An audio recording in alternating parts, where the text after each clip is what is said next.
it's not exactly a EPK, but it is a threat to world order as we know it.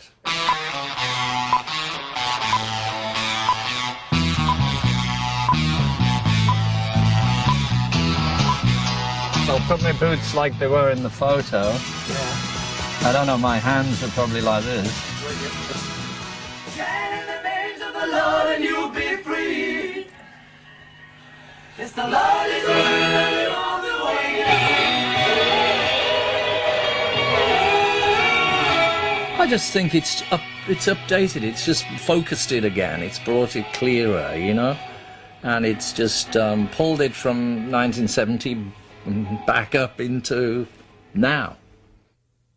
No matter what you do, it sounds immediately like George Harrison. It's because I probably haven't got a clue. I think anything, you know, including in the Beatles, we didn't really know anything. We just followed our gut feeling, or, you know, we just made it up as we went along. And I think that's really what you do in life. What was the first track you actually put I think down? the first track was Wawa.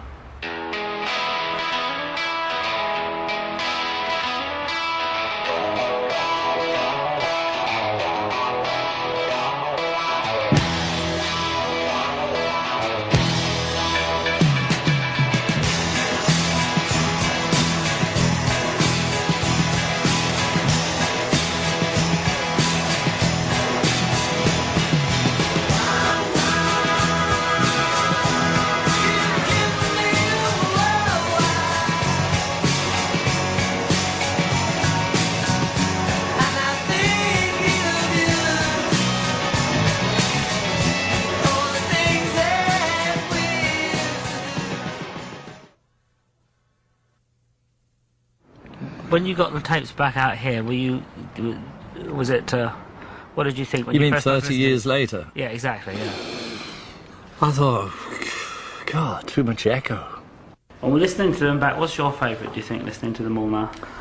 What's the ones that... Well, you know, I think with any time anybody does an album, it's usually the stuff you just, you know, just done the most recent that you like, because you've, you know, it's more fresh. So I've just put like these 5 extra tracks on there. And it's kind of interesting to hear those, because some of them are made up from the demos, which in fact they weren't even made as demos. They were, you know, I was working on the record with Phil Spector.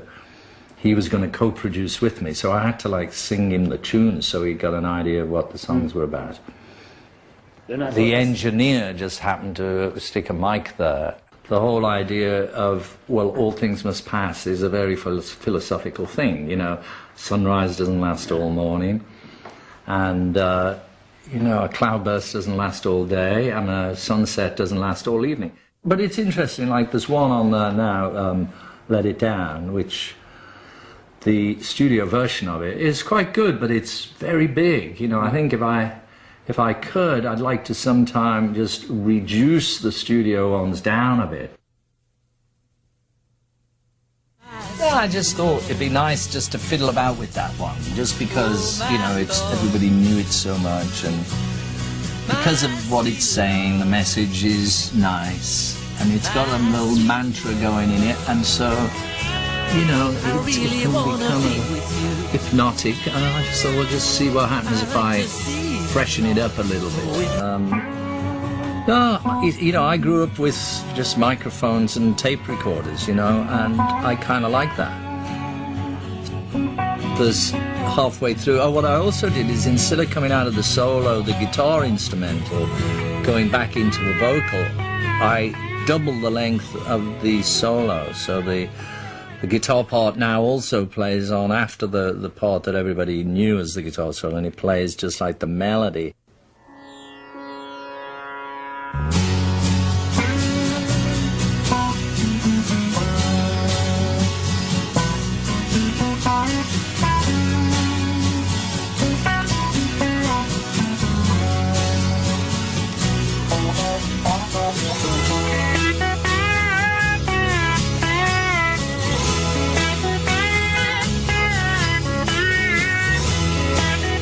Righto then.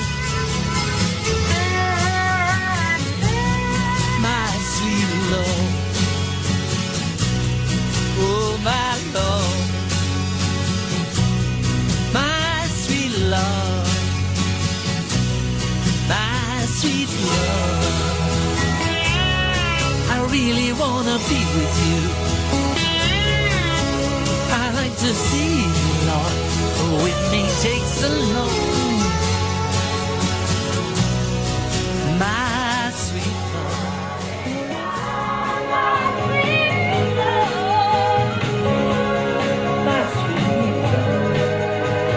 We did this end bit, we went back to the cabin to get a live atmosphere. That's great. That's marvellous, isn't it? Yeah. And that is the cabin on the end. Yeah. When did you write that Or song? was it Shea Stadium? I'm mixed up now. No, they were screaming there. You couldn't have heard them. They would have drowned you out.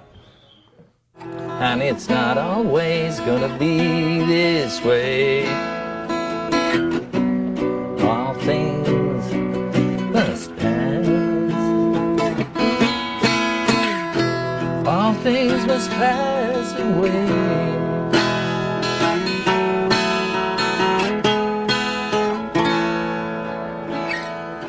So what brings you here? I've come to deliver the guitar. It doesn't take long to be from 17 to being 57. 40 years just goes like that. You know, now I understand about 90-year-old people who feel like teenagers, you know, because nothing changes. It's just the body that changes. Yeah. The soul in the body is there at birth and is there at death, and the only thing that's changed is the bodily condition.